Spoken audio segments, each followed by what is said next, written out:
Assalamualaikum warahmatullahi wabarakatuh. Perkenalkan, nama saya Fitri Ramadhani dengan NIM 204200028 dari Prodi PGMI dari kelas 3A dari Fakultas Tarbiyah dan Keguruan.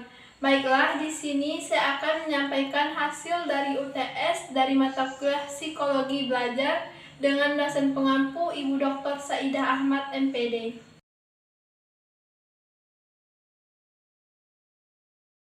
Pertanyaan pertama, apakah yang dimaksud dengan psikologi dan psikologi belajar?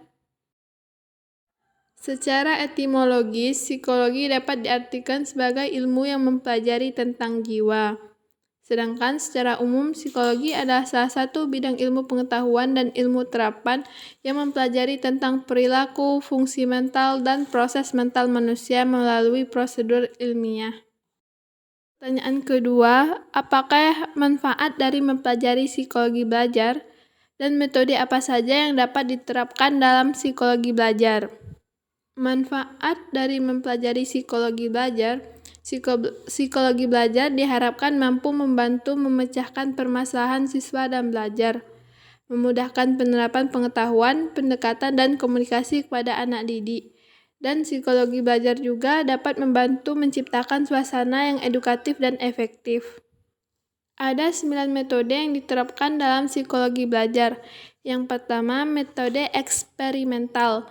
Metode ini dilakukan untuk dapat mengetahui sifat-sifat umum dari gejala kejiwaan, mulai dari pikiran, kemauan, perasaan, ingatan, dan lainnya. Yang kedua, metode kuesioner.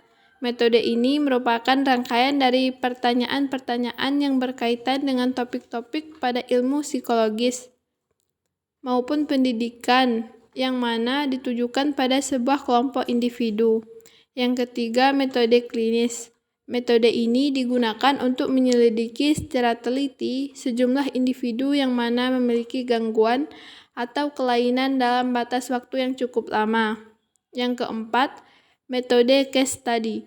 Metode ini merupakan sebuah catatan mengenai pengalaman seseorang, mulai dari penyakit yang pernah dialami, lingkungan, pendidikan, perawatan, hingga fakta-fakta umum yang relevan yang berkaitan dalam sebuah kasus medis. Yang kelima, metode introspeksi.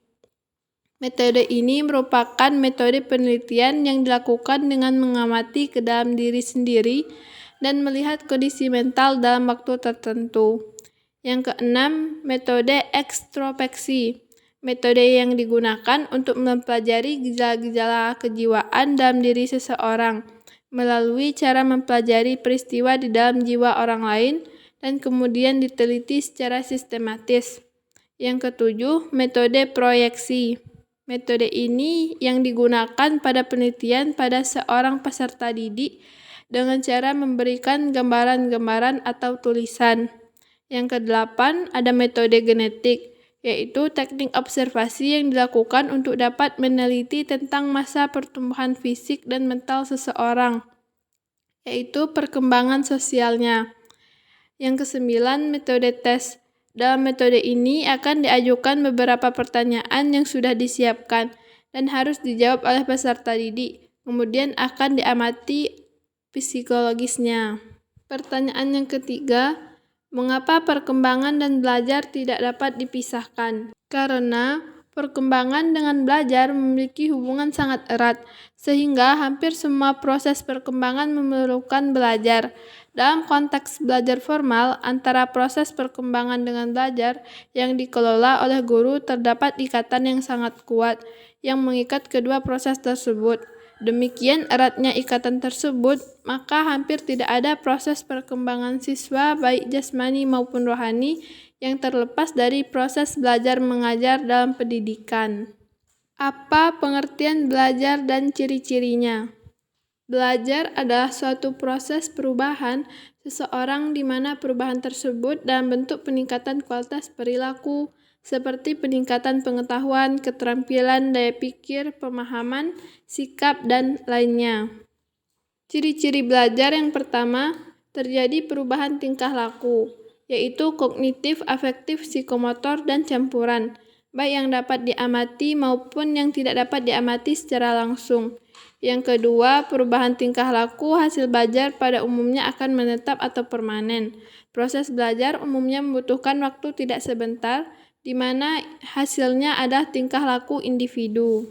Yang ketiga, beberapa perubahan tingkah laku yang tidak termasuk dalam belajar adalah karena adanya hipnosa, proses pertumbuhan, kematangan, hal gaib, mukjizat, penyakit, dan kerusakan fisik. Yang keempat, proses belajar dapat terjadi dalam interaksi sosial di suatu lingkungan masyarakat, di mana tingkah laku seseorang dapat berubah karena lingkungannya. Pertanyaan yang kelima, pada pembelajaran tema cita-citaku kelas 4 Madrasah Ibtidaiyah, aktivitas apa saja yang dapat dilakukan siswa pada tema tersebut? Dan usaha apa yang dapat dilakukan siswa supaya efisien belajar? Aktivitas yang bisa dilakukan siswa pada tema cita-citaku yaitu siswa membuat karangan tentang cita-cita mereka. Kemudian guru memberikan penjelasan mengenai cita-cita dari siswanya. Usaha yang dapat dilakukan siswa supaya efisien belajar yaitu siswa bisa bertanya apabila ada materi yang belum dimengerti. Selanjutnya memperhatikan dan mendengar pada saat guru menjelaskan. Selanjutnya menaati tata tertib dan belajar disiplin dengan mengatur waktu yang baik. Baiklah, itulah jawaban dari UTS mata kuliah psikologi belajar. Demikian, terima kasih.